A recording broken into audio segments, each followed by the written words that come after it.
Hello and welcome to Talking Aussie Books, a new weekly podcast shining a spotlight on Australian fiction. My name is Claudine Tinellis. As a writer and avid reader, I love chatting about books. And in this podcast, I'll chat to authors, publishers and readers, giving you, dear listener, insight into what's hot on the Australian fiction scene. So if you're looking for your next book recommendation or just want to know more about Aussie fiction writers, this podcast is for you. Grab yourself a cuppa, sit back and enjoy. Mayfair is a Melbourne-based award-winning author whose books she describes as stories with a dash of family intrigue, a sprinkling of humour and a spoonful of romance. Last year, Megan won Romance Writers of Australia's coveted Ruby Award in the Romantic Elements category for her novel Tangled Vines. And earlier this year, Megan was shortlisted for a number of nominations in the Australian Romance Readers Awards. Very impressive. Her sensational novel, The Things We Leave Unsaid, was released in 2018 as a standalone book, but it now forms part of a series she has dubbed the Chronicles Series, and her award-winning Tangled Vines novel is part of yet another series she refers to as the Tangled Vines saga. When not writing or working as a publicist, Megan enjoys spending time with her family and drinking coffee, though I'm not sure in what order. I'm delighted to welcome Megan to the podcast today. Hi, Megan. Hi, thank you so much for having me. It's my pleasure. You've certainly been busy in the last few years. Tell me, have you always wanted to be a writer? Look, it has been a busy few years. Look, writing is something that I've always really enjoyed. As a child, I used to write a lot of stories, and I found that a really lovely creative output.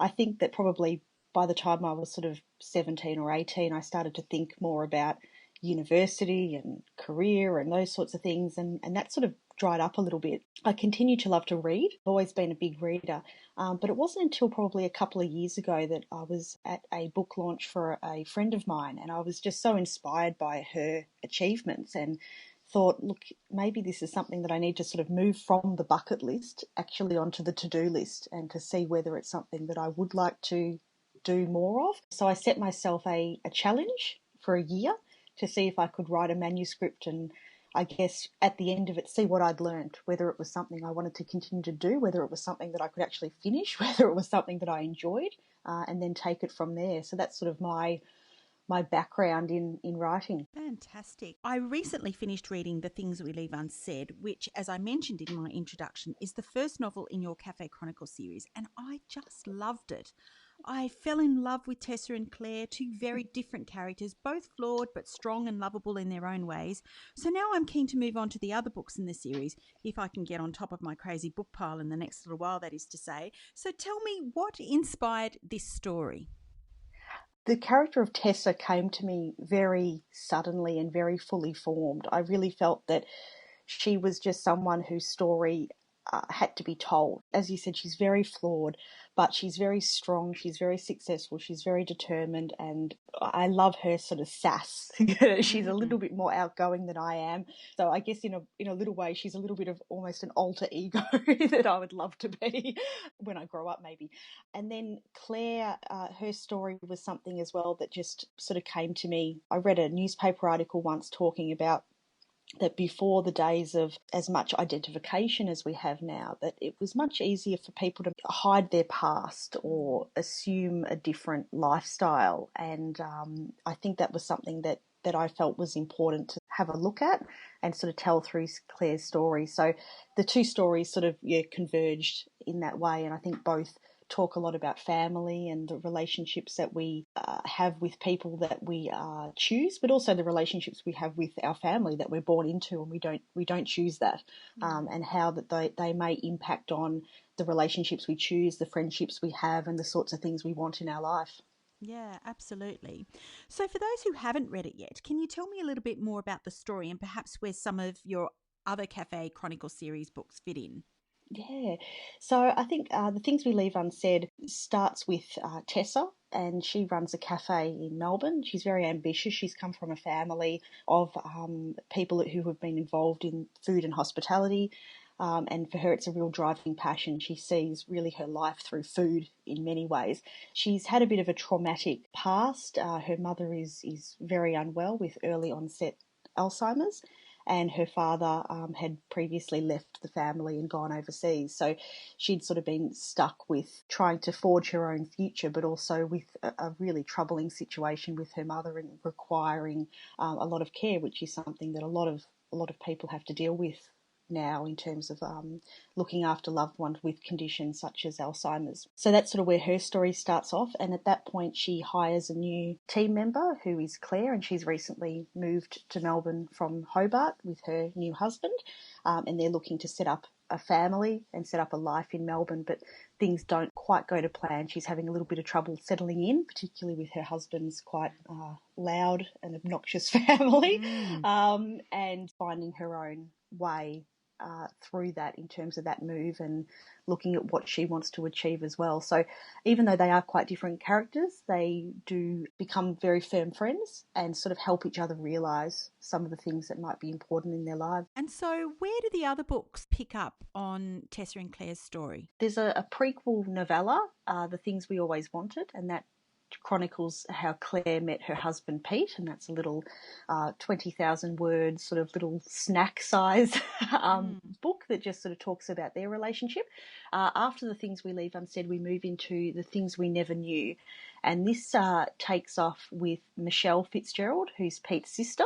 So we get to see that family again, as well as a new character, Bibi Baranoff, and they get to know each other in another one of Tessa's cafe. She's continuing to expand her food empire, the ambitious thing that she is, and this book takes place in that one. The next novel in the series, which is out in September, is The Things We Promised Ourselves, and that draws us back into Tessa's family as we focus on her cousin Lottie and some of the challenges that she's going through in her life. So it's a little bit like a big universe, but revolving around Tessa's cafes and people that go there, people that work there, and people that are associated with the families involved. So we do get to touch base with Tessa and Claire in the other novels through these other characters.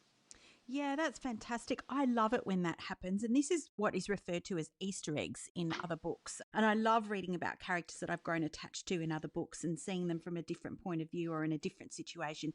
Penelope Janu has done that recently in her wonderful books, and some of my other favourite authors also do it. It feels less final somehow, like those characters live on, doesn't it? Oh, absolutely. I think one of the series of books that inspires me is Marion Keyes's family about the Walsh sisters. And even though the books are not necessarily a sequel, it's the same family. And I love the idea of sometimes looking at people through a different lens. The way that Claire sees herself in The Things We Leave Unsaid is quite different to how her sister-in-law sees her in The Things We Never Knew. And I think that adds a lot of interest for readers because, you know, we're not always the best narrators of our own stories. It's sometimes other people that will give us that perception of ourselves. So I love touching base with other characters when they pop up again and perhaps just learning a little bit something else about them as through someone else's eyes. So definitely those Marion Keyes books were something that inspired me to think that the book doesn't need to end with that story. You can keep that story, that person's story alive in other stories, even if it's just touching base with them for a chapter or two. Yeah, I love it. Fantastic. You deal with some big life issues in this book, but with a deft hand, I must say. Things like family and marriage breakdowns, grief, caring for sick parents and such things. How do you deal with those weighty subjects without letting it dominate the narrative of your story? I think one of the things that I try to do is undertake some research and understand how some of those issues might fit in with other people's lives. It's not their whole story, it's only part of their story. And I think understanding that and respecting that that's something they're going through, but it doesn't necessarily define them. A marriage breakdown or an illness isn't necessarily the definition of someone's existence. It's something they have to deal with, and how they look at that as part of those other things in their life. I do my best in terms of that research and trying to put myself in the position of those people and try to understand what they might be going through from their perspective and also the people around them. It's always tricky. You hope that you are dealing with the matter in a way that is respectful and is considerate to people. By the same token, keeping in mind that the way your character approaches that might be not how I would approach it, but that's still part of their story and how that, you know, they might approach it in a way that's not necessarily better than how I would approach it or worse, just simply different, and understanding that. Claire is the more vulnerable of these two female protagonists. She's an orphan who comes to realise she doesn't know very much about her mother and where she came from, and becomes disillusioned by her circumstances, falling into an abyss of despair, if you like. So I wanted to ask you, how did you get into that headspace? The thing about Claire that I constantly sort of come back to was that I've been very lucky. I've had a very supportive family around me, and I think that it's something that in my life has been a rock, and something that I'm very, very grateful for, to have wonderful people in my life. And I think that when you sort of almost turn that on its head and examine your worst fear, that one of my worst fears would be to not have had that, and to not have had that supportive network of people around me. So I think sort of turning that on its head and sort of thinking about it from that perspective helps you get into that mindset. And I think as well, in the case of Claire, I think it's really thinking about how what she didn't have growing up is what she wants, and what happens when she's blocked from that, and what does that do to somebody who their biggest goal in life is suddenly, the rug is pulled out from under them, and how that might feed back into those issues that she experienced as a child. So I think sometimes it's taking characters to the brink and really trying to get into their headspace, and when you take away something they really want, how do they react to that? Now, Tessa, somebody you definitely wouldn't want to cross. No. She's almost the exact opposite of Claire, in that she knows exactly what she wants out of life and has a no-holds-barred approach. I found myself envying her in some ways. So I wanted to ask, was she based on a real person? No, she wasn't actually. She was a funny character in that she came to me quite fully formed. Usually when I'm writing, characters reveal their secrets to me slowly. With Tessa, she was just all there, and it was quite strange in many ways. I think in some ways she is a little bit of some of the characteristics that I do envy in people. I love how bold she is, and I love how quick and witty she is. So I think that perhaps for me it was a little bit of the character traits that I might wish I had, how they might look on somebody else. Totally. I love the way she just speaks her mind. Oh, yeah. Wouldn't you just love absolutely. to be like that? Oh, I would love to be like that. It would be amazing. Fantastic. You did do some research for this novel. So what exactly did that entail? For this novel, I did do a little bit of research into early onset dementia. It was something that has touched extended family. So it was something that I already had a little bit of knowledge about, but something that I wanted to do justice to the topic. So I did quite a lot of research in looking at people's stories, in looking at some of the science behind it and how it happens, and then some of the medical implications for it. I think that with those sorts of things, it's a very important topic, and one I did my best to try and make it as accurate as possible, because it's a troubling topic, and it's something that is very upsetting for people to speak about and to deal with. And I really wanted to address that in a way that was compassionate and hopefully maybe allowed people a little bit of understanding that sometimes these health issues are something we associate with the very elderly, but we actually do see them in younger people, and the consequences are quite devastating. There was an interesting little subplot in the story about tracking down a missing person, and it got me to thinking, further to what you said earlier, about how many people simply vanish and their families are left to grieve their loss, never knowing whether they were dead or simply not wanting to be found. Was this something you consciously wanted to explore in the novel? It was something I was interested to explore. I did read a newspaper article several years ago, and it did speak about that. I guess before the systems that we have in place now and the ways that the police can find missing persons, there were sort of cases that did happen that perhaps would be solved now, that wouldn't remain a mystery. So I guess I was quite interested in the ones that maybe did remain a mystery, and consider the ways that we might use current technology or resources to track those.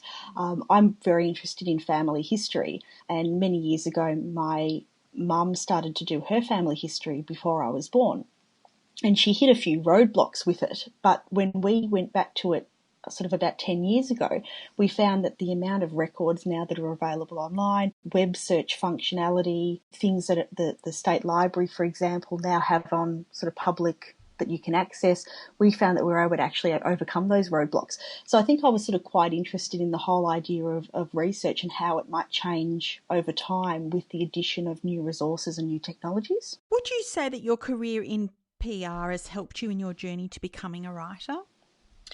I think there's a couple of things about it. I think anyone who does any kind of writing as part of their job, whether it's journalism or public relations or marketing or advertising or tender writing, you learn a lot about your audience and learn a lot about, I guess, the messages you're trying to communicate, and also writing to deadline, writing to word counts, those kinds of things. So I think that in PR, which sometimes can be a little bit hectic and a little bit busy and a little bit needing to react to things quickly, I certainly found that those writing skills have translated into writing fiction, particularly when it comes to things like deadlines, writing something quickly, and sort of thinking about the audience.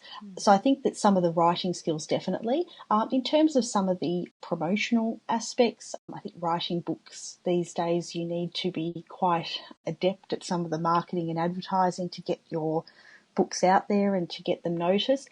So I think there's definitely been some things that have helped me in terms of having a knowledge of things like websites or social media that has been quite helpful, that I've been able to borrow on from my public relations. Speaking of your work, Claire is in the same line of work that you are, and I love that she was able to come up with some positive spins on, frankly, some ridiculous situations, to put it mildly. Absolutely. Is this the kind of thing that you have to do on a daily basis, and does this provide for much inspiration for your writing? Definitely. I don't think I've faced too many situations as ridiculous as some of the ones that Claire had to try and resolve.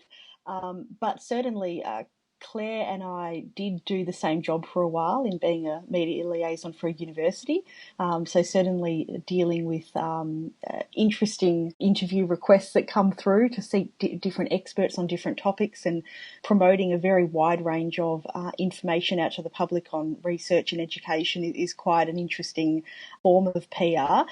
But no, thankfully the university sector never provided me with the situations as ridiculous as what Claire had to do. But I think you are always thinking about the way you can look at a story and the way you can maybe turn something upside down if something hasn't quite worked out, how you might be able to look at a different way to communicate that out to your audience. I'm not entirely sure about the answer to this question, Megan, but you've self-published all your novels to date, is that right? No, so the novel Things We Leave Unsaid was originally published by an independent publisher, Crooked Cat, and I also worked with them to publish the Tangled Vines saga. Earlier this year, my rights came back to me on the Things We Leave Unsaid, and I sort of had thought, well, what am I going to do with this book now? Do I publish it again under my own name? And do I perhaps turn it into a series? And that's what I thought I'd do at that point. So that's been a little bit of an adjustment to indie publishing this year, which has been sort of an exciting way. And then I'm still working with Crooked Cat on the Tangled Vines saga. I love that you compare your writing to making a cappuccino, that you replace the coffee and the milk with family, friendship and romance. It seems to be such a recipe for success. It's a recipe, I guess, that I really enjoy as a reader. I've always really enjoyed reading authors like Penny Vincenzi and, as I said earlier, Marian Keyes. They're some of my favourites, and I really love the way that they wove those sorts of topics through it. I think Liane Moriarty does it very well, and I think that they're things that I think we can all respond to, and they're all part of our lives in different ways. And I think that reading a book like that can sometimes provide that little bit of a snapshot into someone else's life, and it's always interesting to see what things that we can identify with as readers, and what sort of things we can think, wow, I've never experienced that, but wow, imagine if I did. That would be really challenging to deal with, or that's really interesting. I like those kind of slice of life type novels, and it's certainly what I'm drawn to write. Tell me about winning a Ruby last year. What was that like, and has it opened up paths for you that didn't exist before? Oh, look, it was such a lovely honour. It was just a real thrill to be nominated, to be honest, when you look at the people who have won them over the years, and so many authors who I have so much respect for. It was something that was just a really nice surprise, and I sort of went into the night just thinking, oh, this is just lovely to be here and lovely to have that nomination as an honour that I can take. So I was a little bit surprised when my name did get called, but it was lovely, and it's a book, Tangled Vines is a book I'm very proud of. It's a book I've had a lot of really lovely feedback about and people have really enjoyed. So it's lovely to, I guess, have that permanent little reminder on my shelf that it is a book that people did enjoy. Yeah, it was a lovely honour. In terms of pathways, I think that those sorts of awards are a lovely way to perhaps introduce readers to your books or introduce readers to your other books as well. So I think from my perspective, it's been a nice way to hopefully get my name out there and maybe people just pick up one of my books that perhaps they may have not otherwise have heard of. What would you say has been the best thing about being involved in Romance Writers of Australia? I was actually recommended to join Romance Writers of Australia a couple of years back after speaking to a literary agent at an event. And she said to me, "Oh, you should definitely join Romance Writers of Australia. They have a fantastic conference. They work hard, they party hard." And I thought, oh, this sounds pretty good. Right up my alley. Right up my alley. This is great. Where do I sign up? But she said, look, they're very supportive. They have a lot of different groups. They have a fabulous conference. They do webinars. They have a great newsletter. You'll learn a lot about the industry more broadly in publishing, but you'll also learn a lot about honing your craft and learning about character and dialogue and all those sorts of things to help refine your work further. So I thought that sounds good. So I joined and I went to my first conference was in Brisbane and a couple of years back, and I loved it. I just loved the sessions. I thought they were really inspiring, fantastic speakers. I learnt so much about writing. I did Anne Gracie's boot camp on the Friday, and she went through the entire what a novel is and what it should look like and how we break it down and all the elements involved, and that was fantastic to just really hone my craft on that. But I think importantly as well, I met a really great group of other writers, and we've remained really firm friends since. And it's really nice to have those people who, even though we all live in different states and far away from each other, that you can always contact, you can always ring up and always have a bit of a chat to, and sort of share the journey as we go. So I think for me that the resources available that RWA provide are amazing, but also the opportunity to network and connect with people and share that experience is really, really valuable. Yeah, fantastic. So, Megan, what would you like most for readers to take away from this novel, or in fact, any of your novels? I'd really love for readers to, I think, first of all, just enjoy the story as a little bit of escapism. The world can sometimes be a little bit challenging, so I think it's nice to think about the things in our life that are important to us, whether it's friendships or work or relationships or romance or family, those sorts of things, and what they mean to us. And I think beyond that, just to consider, some of those sorts of issues and how people's lives, sometimes what you see is not always what people are going through. And I hope that maybe, it's a little reminder that, sometimes things can look okay on the outside, and you look at like Tessa and Claire, for example, that if you just sort of met them for a couple of minutes, you'd think that both of them had their lives completely on track and everything was brilliant, but you sort of dig below the surface and, everyone's dealing with something. So it's always a good reminder for myself included in that. Sometimes a little bit of kindness goes a long way because we just don't know what people are actually experiencing behind closed doors. So true. Absolutely well said. Megan, if you had 3 tips to offer aspiring authors, what would they be? I think the first one would be to find your tribe, and by that I mean some other writers who you can engage with. It can be a little bit of a lonely business, and sometimes people in our real worlds, as interested or considerate as they might be, they might not quite understand exactly what is involved in trying to write a manuscript and seek to get it published or look at independent publishing and those kinds of things. So I think finding people that are on the same wavelength is really important, and organisations like Romance Writers of Australia can definitely facilitate that. They have a number of fantastic groups and loops and the conference and events like that you can sort of click with other people, and that can be really important because sometimes if you're having that, that day where just nothing is clicking or a rejection comes through or something like that, to be able to sort of have a little bit of a vent and a discussion with people who get it is really important. So I think that finding that tribe is really important. I think number 2 is write what you love. I think that definitely comes through the page, and whether that's something you know a lot about or whether it's something you need to research. I think that when you can really tell when someone is authentic in that that's something that they really love writing, whether it's a crime thriller or whether it's a romance novel or whether it's a historical novel, I think that definitely comes through. And I think the third one is to put yourself out there, and that might be through a competition, it might be through finding a critique partner, it might be getting your work read by somebody else, even a friend or a family member. I think that while sometimes, criticism can be hard to deal with, it's also really important in helping you to improve your writing. So don't be afraid to put it out there, because you'll get some great feedback, but also you never know where sometimes those things can lead. Putting it out into a competition might attract the attention of someone who might be able to help you on your way further. So I think that putting it out into the universe is a good move. So Megan, what's next for you? Are you working on anything else at the moment? So at the moment, I'm putting the finishing touches on The Things We Promised Ourselves, which is due out at the end of September. So doing a few final bits and pieces on that. I'm also writing a couple of new projects that I've got going, which I'm not 100% sure where they'll go at the moment, but I'm enjoying just exploring those, but still very much in the themes that I've addressed so far, though. Cozy mystery does appeal to me as well, so there might be something on the horizon in that kind of genre too. Brilliant. If listeners wanted to find you, where could they do that? They can visit my website, www.meganmayfair.com.